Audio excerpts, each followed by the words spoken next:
ጤና ይስጥልኝ ሀገሬ ሰዎች እንደምን አላችሁ? ደህና ናችሁ? የእግዚአብሔር ምሕረት ጸጋው በረከቱ እንዳይለያችሁ ለእናንተም ለቤተሰቦቻችሁ ከፍ ያለ ምኞቴና ጸሎቴ ነው።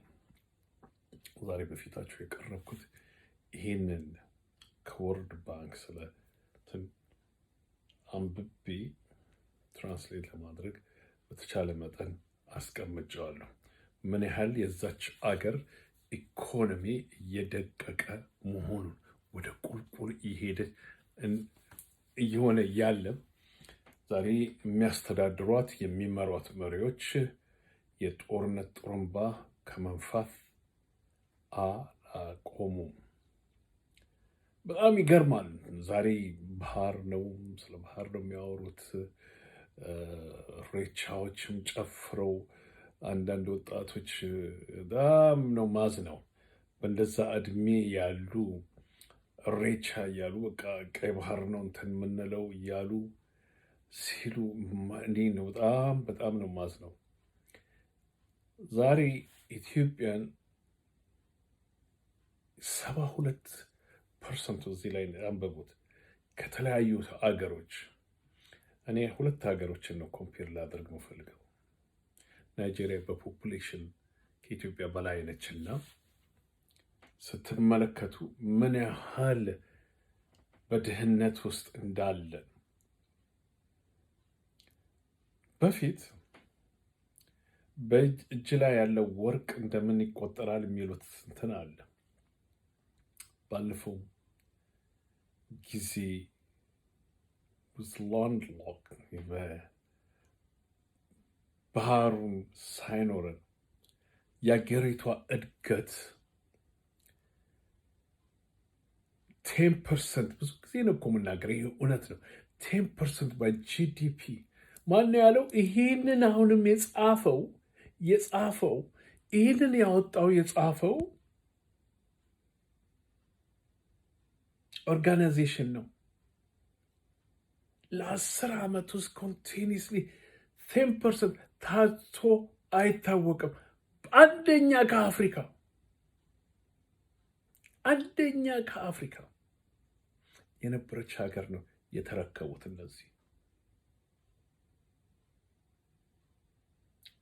እነዚህ ለሆዳዎች አዳሪዎች ማስተዳደር የማይችሉ ከጦርነት ሌላ የሚያውቁት ሀሳብም የላቸው።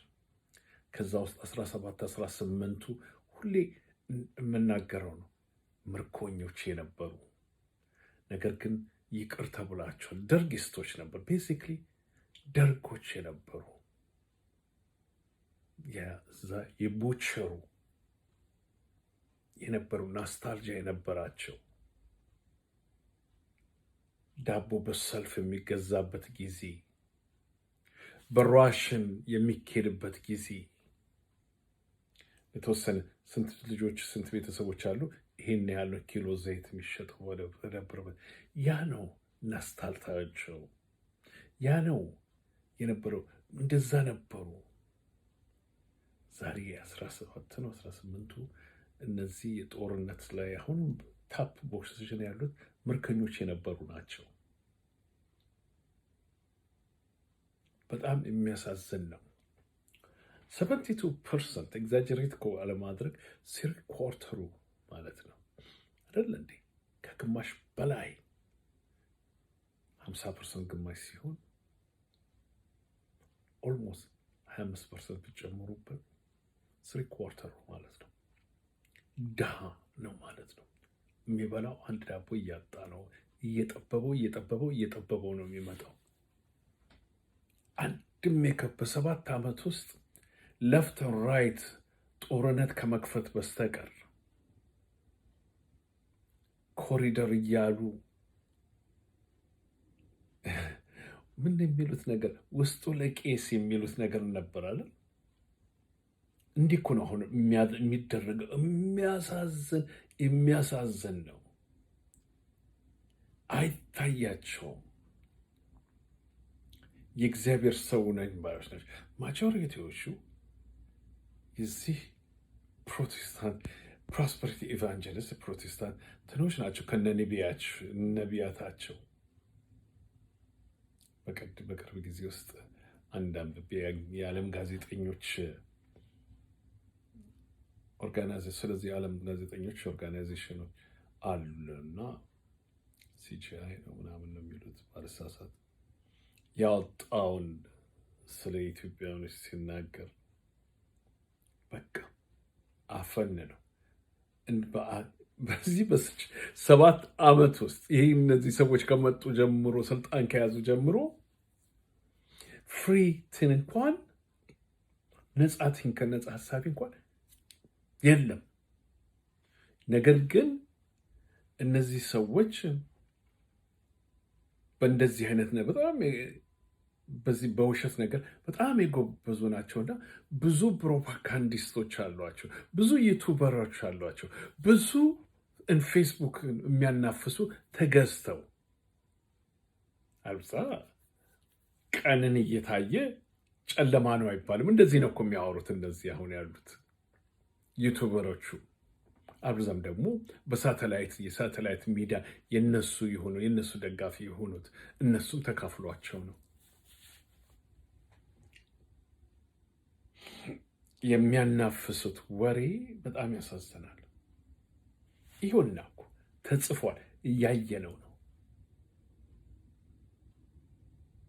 ምንድን ነው ኢንቨስት ያደረጉት በህዝቡ ላይ ህዝቡን ከማከፋፈል በስተቀር? ህዝቡን እንዲህ እኔ ከሌለሁ ምን አባቱ የሚሉ ነገር አለ። ህዝቡን ዛሬ እንዲህ አድርገው አተራምሰውት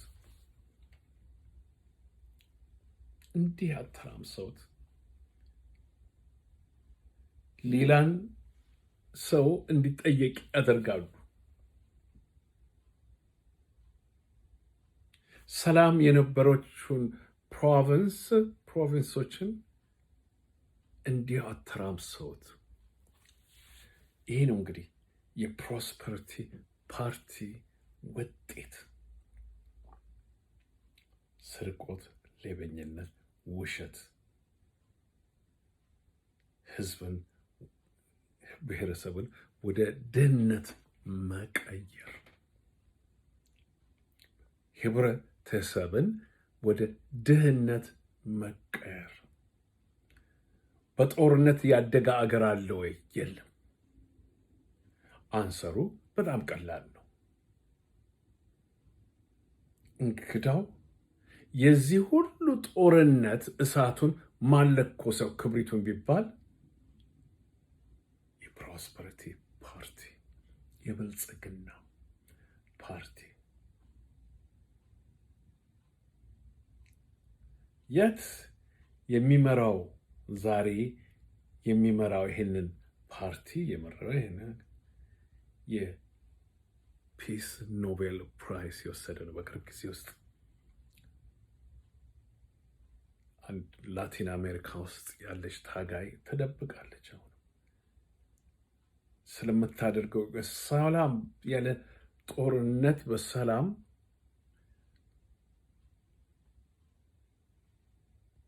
ማድረግ አለብን ብላም የፒስ ኖቤል ፕራይስ ወስዳለች። 2016 ነው መሰለኝ። ዛሬ ኢትዮጵያን የሚመራትም 16 ነው 19 ዛሬ የሚመራትም እንደዚሁ የፒስ ፕራይስ ኖቤል ፕራይስ ወስዶ አልፈጀበትም። ብዙ ጊዜ 6 ወር ነው 9 ወር ነው ባልሳሳት በወሰደ ኬያሱን የጀመረው ጦርነቱን የጀመረው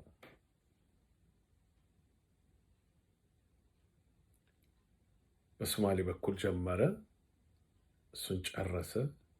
በሱዳን በኦሮሞ በኩል አለ። እስካሁን ሬዚስት እያደረጉት ነው። ከዛም ትግራዮችን 1 ሚሊዮን ተኩል ህዝብ ፈጅቶ የውጭ አገር ህዝብን አስገልብጦ ብዙ መንጋ ነበረው የዛን ጊዜ። ውጭም ተከታዮች መንጋዎች ነበሩት። ብዙ የዛን ጊዜ ሙሴ መጣልብን የተባለበት ጊዜ ነበር። ጦርነት ከመጀመሩ በፊት ሌላው ክፍለ ሀገር ሁሉ ከያስ ነው፣ ሰላም ያለው ትግራይ ውስጥ ነው። እንዲህ የሚል ጠቅላይ ሚኒስትር ነው የመጣባት ነው ብሎ እንግዲያው እንዴት ይሆናል ብሎ ይሆና ጦርነቱ የዛ ጦርነት መዘዝ ዛሬ መቼም የማትገባበት ኢኮኖሚ ድርቀት ውስጥ ገብታለች። ኮሪደሩ ማብለጭለጩን አይደለም ማያልክ ያለብህ፣ የሳይለንት ማጆሪቲውን ነው የሚመለከቱት። የሳይለንት ማጆሪቲው ህዝብ በረሃብ ላይ ነው፣ በረሃብ ላይ ነው። ኦቨር 20 ሚሊዮን ህዝብ የውጭ ሀገር እርዳታ ዳቦ እየጠበቀ ነው። እንደዛ ነው የሚለው። ዘኢኮኖሚስትም እንደዚሁ ጽፏል። ዘኢኮኖሚስት ይህንን እንደዚህ አይነቱን ጽፏል። ይህ በጣም የሚያሳዝን ነው ወገኖቼ፣ በጣም በጣም የሚያሳዝን ነው። በጣም የሚያሳዝነው ግን አሁንም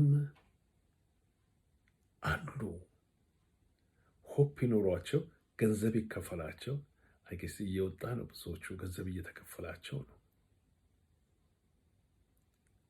የዚህን ጸረ ህዝብ፣ ጸረ ድሃ፣ ጸረ ሚድል ክላስ፣ ጸረ ኤቭሪቲንግ የሆነ መንግስት ስቲል በዩቲዩብም በፌስቡካቸውም በአንዳንድ ሶሻል ሚዲያም በሳተላይትም የሱ ፕሮፓጋንዲስቶች የሚያናፍሱት ወሬ አለ። የሚገርም ነው። በጣም ያሳዝናል። አንዳንድ ጥያቄ ጠየቃችሁኛሉ። አንዳንድ ሚዲያዎች በቅርብ ጊዜ ሆነውን የላክሹልኝ ቪዲዮ አለ። ወደዛ ወደፊት እመጣበታለሁ አይቺ። አሁን ግን ይህንን በዚህ ይብቃል። መበርታትና መታገል ነው። በተቻለን አቅም ባገኘነው አቅም በእውነቱ ስለ እውነት ስለዚህ ህዝብ የጮህን እንደሆን ትልቅ ነገር ነው። ማውጣትና ማጋለጥም በጣም አስፈላጊ ነው። ስለዚህ ወገኖቼ እግዚአብሔር ከእናንተ ጋር ይሁን። በርቱ። ሰዓት